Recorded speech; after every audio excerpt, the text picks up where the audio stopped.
kulanto waxaan wanaagsan qeyrta wada nagala xirtaa halkan oo barta YouTube iyo Facebook waan kulana maalmo nagala socotaan maanta waxaan ku soo qaadan doonaa dagaalada ugu dambeeyay ee dalka Itoobiya ka socdo amxaaradii oo dib looga saaray caasimada waxaan kale ku soo qaadan doonaa in Itoobiya oo tababartay ciidamo aad u far badan oo Soomaaliland ah oo gaaray ilaa 6,000 oo ciidan ah arrimahaasna ku soo qaadan doonaa waxaan kale ku soo qaadan doonaa garaad jaamac garaad cali garaad guud SC Qaatumo oo sheegay inay maxkamad la tiigsan doonaan ninka lagu magacaabo Muuse Biixi Cabdi maadaama uu dilay 800 oo qof oo SC Qaatumo waxaan kale ku soo qaadan doonaa wiil aabiis ku dilay magaalada Ceer Gaabo markaasna asagana la sheegay in gacanta lagu dhigay ugu dambeyntii warkeena ay ku soo dari doonaa dowladda Itoobiya oo beenisay in hawada Soomaaliya ay ka weecatay dalka Djibouti wararkaas iyo warar kale dheeraad ayaan ku soo qaadan doonaa barnaamijkeena waxa barnaamijka ugu sugan saaxiibkay shida marka hore soo dhaw waan dhawaay saaxiibi waxaan ka hormaraynaa dagaalada ka jira dalka Itoobiya waxa la leeyahay amxaaradii dib ayaa looga qabsaday magaalada caasimadda ee shalay la wareegeen arintaas maxaa ka jira shido aad iyo aad baad u mahadsantahay gooniyow dagaaladu horta aad bay u culus yihiin oo ma ahde kuwa la dhayalsan karo saacad kastana way isbedeli karaan waji kale ayayna yeelan karaan laakiin dowladda Itoobiya ayaa waxay qaaday weerar rogaal celis oo aad u ballaaran oo cir iyo dhul ah oo magaalada gabi ahaanba ayada dhan dhulka la simay oo duqeymo aan kala joogsi lahayn ayaa saacadihii la soo dhaafay ka soconay magaaladaasi dagaalyahanada Faano oo 24 saac ugu dambeeyay ka dagaalamay magaaladaasi inteeda badan gacanta ku dhigay oo dagaalku uu ahaa mid aad u culus ayaa waxay go'aansadeen baa la yiri sida ay saraakiishoodu ay ku baahiyeen baraha bulshada iyo warbaahintooda u gaarka xoogga Faano inay markay arkeen duqeymaha naxariis darrada ee dadka rayidka iyo magaalada lagu burburinayo inay go'aansadeen inay magaalada duleedkeeda u baxaan walina halka duleedka magaalada waxa ka soconaya hub urursi iyo ciidamo dhan walba gurmad uu soo gaarayo magaalada Bahardar waa magaalo istiraatiiji ah waa magaalooyinka dalka Itoobiya markii Addis Ababa laga yimaado ugu dhismaha wanaagsan ama xagga horumarinta deegaanada aadka loo maalgeliyo laakiin dagaalkan ayaa burbur weyn geystay walina dagaalku gooniyo waxa uu ka soconaya meel aan sida uga fogeen magaalada oo deegaanada ku hareereysanaha xoogaguna waxa leeyihiin magaalada waa iskala baxnay ee meeshan ku dagaalamayno waa meel magaalada iskala fog meesha ay dawladdu sheeganaysa ay leedahay waxaanu joognaa magaaladii nimankiina magaalada waan ka saaray laakiin si kasto ay haataba dagaalkani ma aha mid sahlan ma aha mid la dhayalsan karo kan wuxuu u yahay dagaalkani dagaal Itoobiya waji kale u yeeli doona reer galbeedku si weyn ayay isha ugu hayaan dagaalka dhaxmaraya Abiy Ahmed iyo xogaga axmaarada dhimashada iyo dhaawaca iyo barakaca tirabeel waaye marka waxay u badan tahay Abiy Ahmed inuu garwaaqsado awoodda qowmiyadda axmaarada ama nimankan faarada la leeyahay awoodda ay leeyihiin oo miiska wada hadalka uu soo fadhiisto ama in lagu cadaadiyo war dagaaladan si loo hakiyo adu xukunka ka deg iska casil sidii waxay la mariyeen baa soo casil markii xaaladda dalku ay faraha ka sii baxaysay oo xilka uga dagay laakiin waxyaabaha la yaab kale waxa waaye inay dowladda Itoobiya ay u gacan haadinayso nimanka OWL ee la dhaho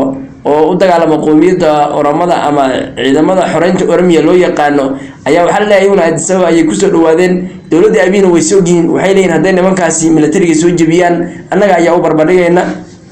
fursadna ma siinayno ay Faano Addis Ababa ku soo gasho marka dalku maalinkaas hadii maalinka xukunkan Abiy uu dhaco hadii labada jabhadood kale isku soo xaraan xal ma yeelanayso adduunka meel uu ka soo fargeliyo male marka inta ayna kuwana Addis Ababa soo gaarin kuwana soo gaarin waa in barnaamij dhexdhexaad la sameeyo muxuu yahay barnaamij dhexdhexaad dawladda oo shaqeynaysa waa inuu Abiy iyo xukunkiisu ay meesha dhaafaan kadibna dawladda wada dhan yahay oo mucaaradada hubaysan la hadasha Faanadana si nabad Addis Ababa ku keenta oo walaadana si nabad ku keenta Itoobiya loo wada dhan yahay la lisay meesha timaado waay laakiin hadduu Abiy awood ciidan uu ku baxo waa la hubaa Itoobiya in laga raadin doono meel ayna mahdin doonin dib damana magaceeda loo arki doonin qolo soo istaagi doonta inay jirin qolo caburin doonta ama xoog inay ku qabsato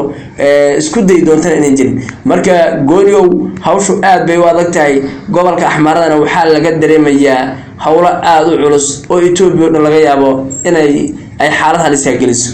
shido aad iyo aad u mahadsan tahay Itoobiya xaalad halis ku jirta waa sax ayadoo halis ku jirta ay wali wax u bareeraysaa in ummadda Soomaaliyeed dhibaatayso ama badaheeda iyo xeebeed ku xad gudbaan walow shacabka Soomaaliyeed iyo dawladooda wali ay soo taagan yihiin in dagaal ay la gali doonaan hadii ay ku soo xad gudbaan dhulka iyo badda Soomaaliyeed waan ka gudbeynaa barnaamijkaasi Itoobiya iyo dagaaladeena wararkeena dambe ayaan ku falqayn doonaa duuleeraado waxaan u gudbeynaa in Itoobiya wax soo tababartaan leeyahay ciidamo badan oo Soomaaliland ah kuwaas oo ay doonayaan ku qabsadaan Laascaanood iyo deegaano kale oo markaasi SC Qaatumo dhulkeeda ka tirsan oo hore laga saaray ciidamada Soomaaliland ilaa 6,000 oo ciidan ayaa leeyahay xuduudka ay markaasi ka soo gudbeen dhanka ay Soomaaliland ayayna gaareen arintaas maxaa ka jira way jirtaa gooniyow ciidamadan waxa lagu soo tababaray bariga Hararge dalkaasi Itoobiya ama dhulkan militariga dalka Ethiopia uu fariisimada waaweyn ku leeyahay duleedka diri dhabaha halkaas ayaa lagu soo tababaray ciidamo aad u tiro badan oo leeyahay maamulka Somaliland ciidamadan tababarka markay qaadanayeen waxay ku tababaranayeen uniformka militariga dalka Ethiopia waxaana loo marinayay in Ethiopia ay leedahay sidaas baana warbaahinta looga qarnay laakiin ciidamadan waxaa la sheegay in maalmihii ugu dambeeyay ayagoo la daabulayo ay jigjiga marayeen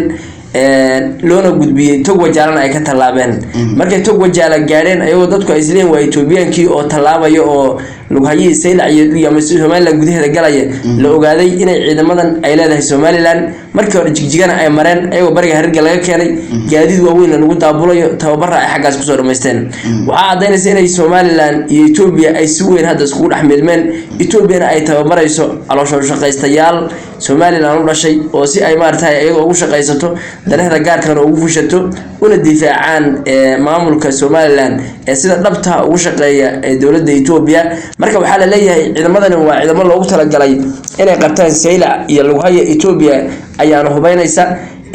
sidoo kale waxa la ciidamadan ilaa saacanood ayay ka dagaalgali doonaan marka arrin uu sargaal sare oo dowladdeegaanka Soomaaliya u dhashay uu fashiliyay baa jirta uu sheegay inay ciidamadan markii ay talaabayeen loo sheegay in ay raaci doonaan ciidamada liiga booliska dowladdeegaanka Soomaalida oo ugu yaraan ayagoo 5,000 gaadhay in lagu dari doono ayagoo aad 10,000 oo askari ka badanaha inay tagi doonaan lughayi iyo saylac iyo ilaa la saacanood loo kala qaybin doono marka waxa la leeyahay sargaal waxa jira dowladdeegaanka Soomaaliya u dhashay oo ciidamada liiga booliska oo loo igmaday inuu labada ciidanba oo si isku dhafa u wada shaqeynaya waa isagu hogaamiyo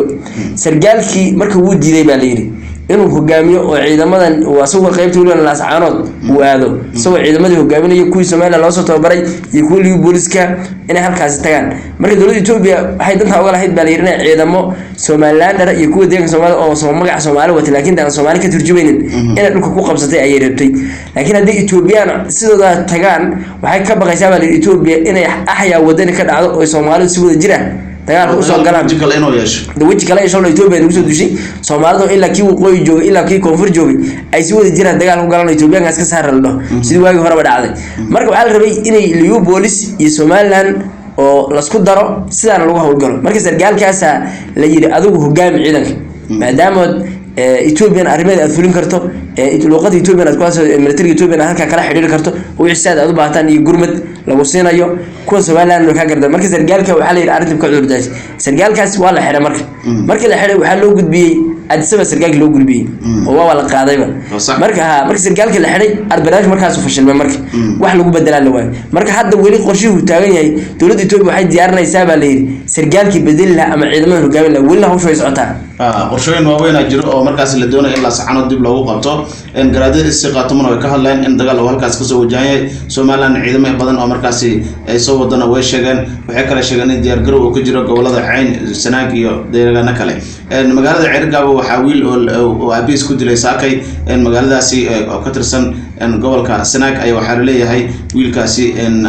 abiis ayuu muran la galay kadibna wiilka askari ayuu ahaa abiis ayuu toogtay oo dambeyntiina ciidamada Somaliland ay gacanta ku dhigay waxaana leeyahay hadda waxa loo qaadi doonaa magaalada Hargeysa halkaas oo lagu maxkamadeyn doono maadaama abiis oo si bareed u toogtay muddooyinkii la soo dhaafay waxa soo baxay